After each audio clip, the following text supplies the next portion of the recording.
it's actually item 2 is all part of 2, 3, 4, and 5. So I'll just skip to 3. Item 3, $4.7 million, firearms, safety, and enforcement fund, 22 positions.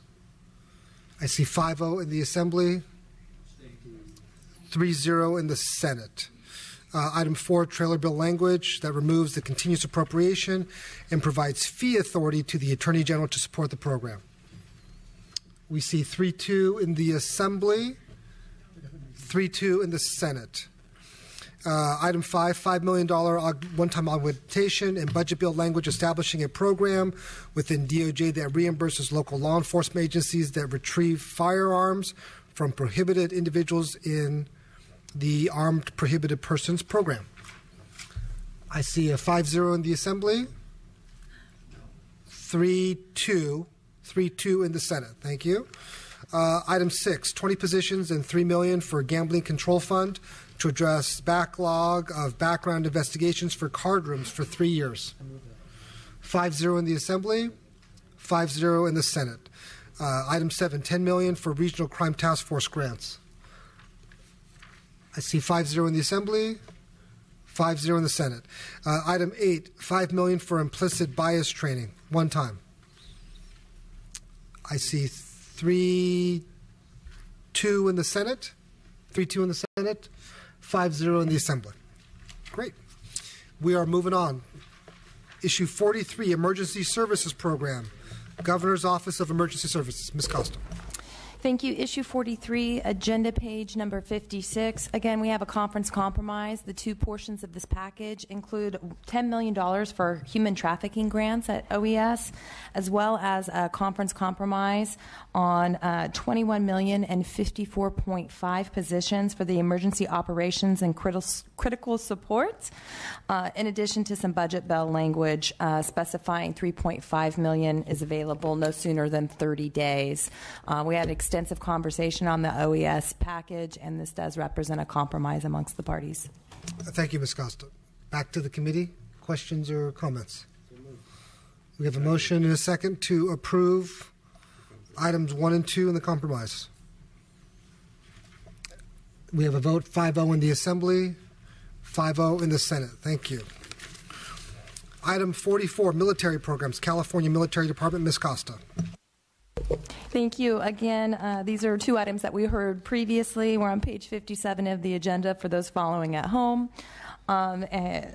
First part of the package is we are rejecting the $100,000 proposed for consultant services for the Santa Barbara Armory sale. Secondly, there is $670,000 general fund for the Work for Warriors program. Thank you, Ms. Costa. Back to the committee. Any questions? Ms. Olson. If we could just take the two items separately. I move item 1. Motion, I'll just take the motion and the second for items 1 and 2. Let's see. And we'll vote separately. Do I have a second? Second, thank you. Item 1, 3-2 in the Assembly, 5-0 in the Senate. Thank you. Item 2, $670,000 to support the Work for Warriors program. I see 5-0 in the Assembly, 5-0 in the Senate. Thank you. Final issue. We should have a drum roll. Issue 45, reallocation of judgeships. Ms. Costa. Thank you, Mr. Chair. The action here is to actually reject the reallocation of judgeships. I would note that the administration had a proposal which is being rejected here, and we do continue to support our proposal to align judges to the actual workload. So we will continue our discussions with the legislature to get this accomplished. Thank you, Ms. Costa. Mr. Oberolti. Thank you, Mr. Chair. I'd like to make a motion that we approve the governor's May revision language regarding this issue. I'll second at the motion and also add a question as to why we're rejecting the language. Okay. Do I have a substitute motion?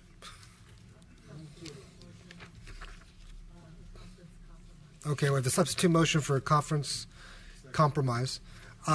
Just to quickly address the issue at hand, we obviously are. I personally am very sympathetic to Mr. Obenolti's plight. I think my feeling was rather than try to move judges from another jurisdiction into his jurisdiction, really what we should do is add additional judgeships to address the issue rather than really trying to steal from other counties. So that's why ultimately we decided to reject this proposal.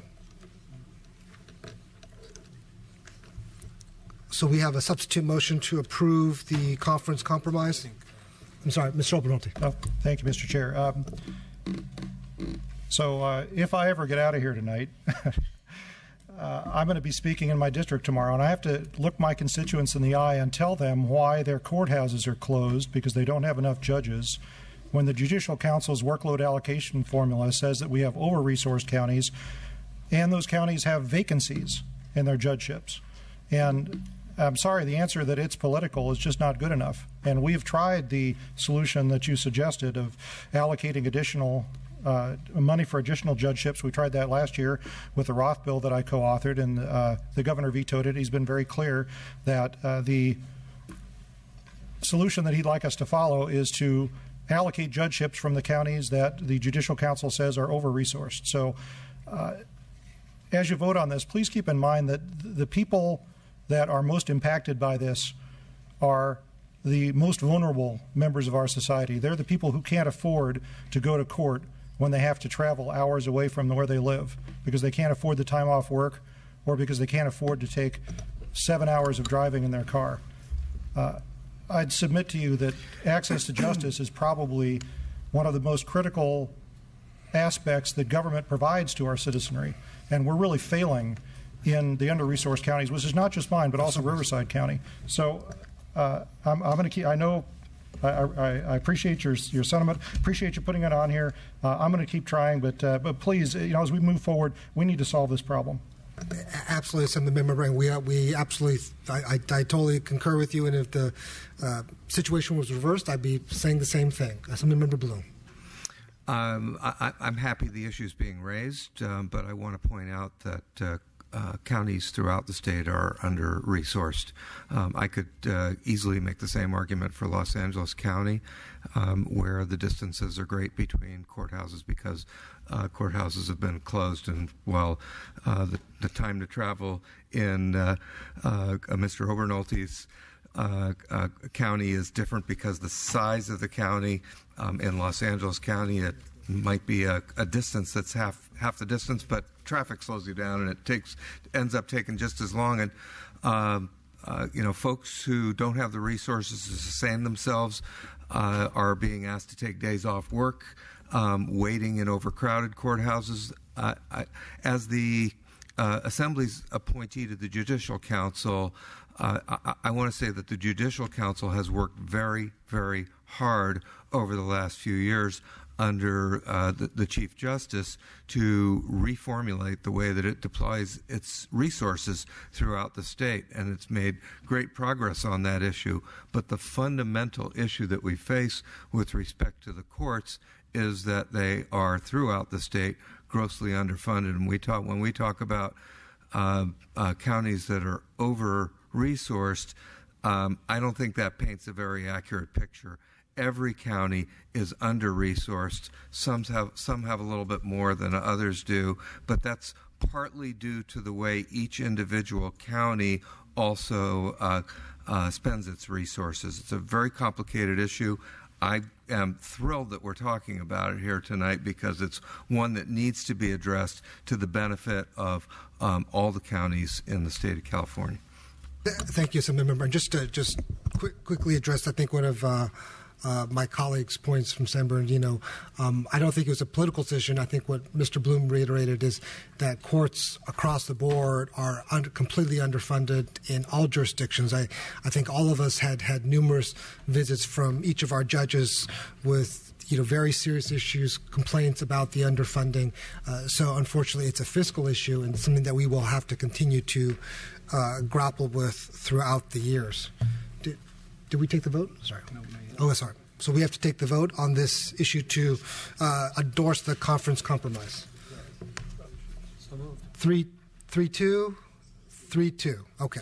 I do have to go back to one item which we didn't take action on. My apologies. Page 47, issue 36. Going back to the Buy Right and Affordable Housing Funding Plan, and I'd like to entertain a motion to set aside the $400 million for affordable housing contingent upon Buy Right discussions. So moved. Can I get a second? Thank you. Second? Second. Great. Can I get a vote? We have 3-0 on the Assembly, 3-0 on the Senate. Senator Nielsen.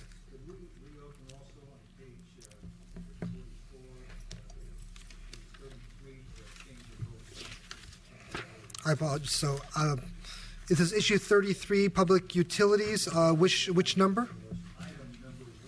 Item number 1. Adopt Senate version on trailer bill for natural gas surcharge for biofuels research.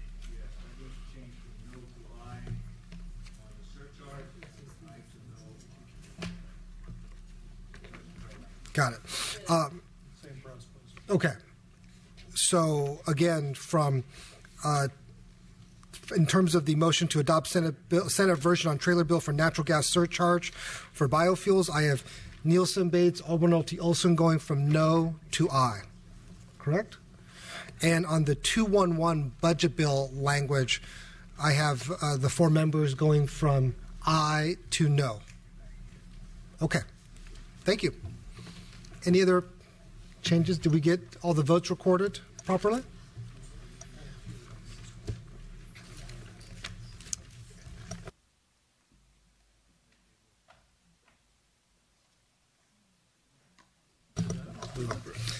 Before we adjourn, let me just say again a thank you to all the Assembly budget staff, all of the Senate budget staff, again to Ms. Costa, the finance staff. A special shout out to LAO, especially to Mr. Jason Cisney, who's been our contact throughout this entire year. So thank you. And also a special shout out to Mr. Ryan Woolsey, who was extraordinarily helpful on our MFG repeal solution. Very, very thankful for your amazing work. And with that, yes. I think Senator Lara, I think also had, Senator Leno had a comment as well. All right. Congratulations, Mr. Chair. Stellar job. I think you have a budding new career as a conference committee chair, and I know you'll be back to do it in years ahead. I'm only sorry I won't be here to be with you. Let me add my thanks to the Legislative Analyst's Office. The staff is so well-versed and familiar with every item. It's so impressive, and you're of great assistance to us. We could not do the work that we do without you. Ms. Costa, you did a terrific job as well, as did your staff, so thank you for your help. And I don't know that the public has a comprehension of how intense the work is. It's intense for us, but for the staff, our budget staff in both houses, working extraordinarily long days and nights to pull all this together on a very short time frame.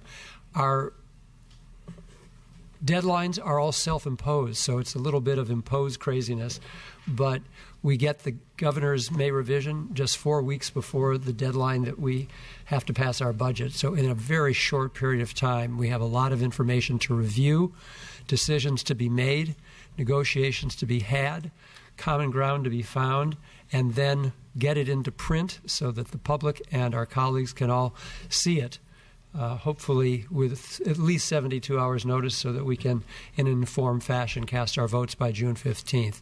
So it's a fascinating, if at times frustrating process, but in the end, I think we do an admirable job for the people of California on such a wide variety of issues that touch so many millions of lives. So I hope I haven't left anyone out. Oh, also, as we work with our budget staff, our capital office staffs are sustaining us every step of the way. So to all of our capital office and district office staffs as well. So sincere thanks. Senator Lara. Thank you, Mr. Chair. I wanted to, I know it's late, but our Senate colleagues wanted to just share a couple words about two of our departing members who will be leaving us, and today is their last conference committee experience, I'm going to say. First, we want to recognize our budget chair, Mark Leno, who tonight did a great job co-chairing our budget conference committee. Senator Leno, I think it's your 6th year chairing our budget committee and your 10th budget conference committee. Is that correct?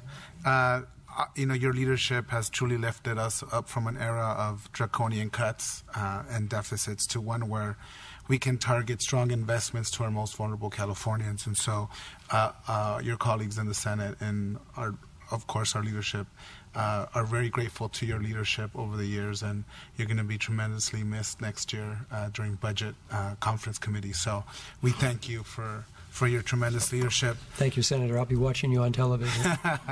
I hope not. Hopefully you're having a martini somewhere or in another role. And also our good friend, Senator Hancock, who has served on the Budget Committee for the last 6 years, 3 of which she also served on the Conference Committee. And we all know what tremendous work she's brought and commitment to not only the public with her passion for creating a better state. Senator Hancock, as we all know, was instrumental in improving our budget process. She was key in the passage of Prop 25, and we have had a balanced on-time budget ever since. In particular, we know Senator Hancock has tirelessly fought to reform our criminal justice system and the California Department of Corrections and Rehabilitation. And we're very proud of the fact that Senator Hancock has truly put rehabilitation now has a real meaning in CDCR because of Senator Hancock. And so all our colleagues in the Senate want to thank you again for your tremendous work. On behalf of a lot of our Californians that are often forgotten and thrown away for lack of better, you believe in giving them a voice and ensuring that they have a second shot at our American dream. So we thank you again for your work, Senator Hancock. Thank you, Senator. Thank you. Senator Nielsen. If I may, I would also like to pipe in and thank Senator Hancock for her wonderful participation. A pleasure it's been working with you here, Senator. And Senator Leno, I've developed a very personal friendship and affinity for. And what a courteous gentleman he has been to work with. I'm sort of going to miss working with you. And we I didn't say sort of, sorely. We communicate late into the night with each other about things, and Mark is always a problem solver and always a gentleman. He comports himself in the dignity of the Senate, and there'll be a hole that you leave when you go, but there will be a legacy that you leave. And to all of you who labor in the Budget Committee, and that includes all of the good staff, it's a committee that a lot of people abhor and stay away from with full vigor. They don't want to be a part of it. Too much work. But truly it is, I would argue, the most important committee in the legislature. Indeed, in part because we deal with so much policy now, more policy than Senator Leno and I would like to see. But it truly is where the action is. And here is a place where members can make a lot of history and establish a lot of legacy, and most assuredly touch an awful lot of lives. Lives who will never know anything that we ever had in our own personal dealings that affect their lives. But the reward is in our hearts, for we know what we've done for the people of California. And too many people take that for granted.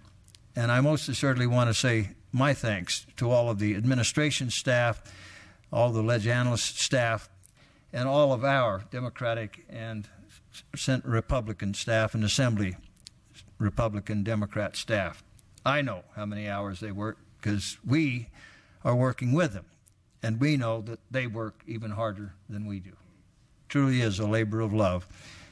Maybe the pay is good, but the labor is well in excess of what they get paid. So it's a noble venture. Truly, we all serve the people of California well. And Mr. Chairman, you've done a good job breaking in. You've grown with the job, and I commend you. Well, thank you, Senator Nielsen. That means quite a lot coming from you, so I very much appreciate it. I do need to make one final comment for my senator, Senator Leno, who's been a friend, a mentor, big shoes to fill, and just a really amazing representative for our city. I'm going to personally miss him. It's not going to feel quite the same without having Mark in the Senate, and I know that's a big loss for our city. But you've done an amazing job representing San Francisco, but even more importantly, an amazing job really helping lead our state through one of the toughest fiscal times really in the last century. So thank you very much for your leadership. Thank you, Senator. I'm not gone yet. And with that, we will adjourn the budget. Oh, excuse me. We have to, one item, none of the members can leave until we sign the budget conference. But with that, can we adjourn? Mark? You can't adjourn yet. Okay. We need to sign it. Okay. So we will have to, Mr. Eibel's going to be passing around the signature page for all the conferees, and then we will adjourn.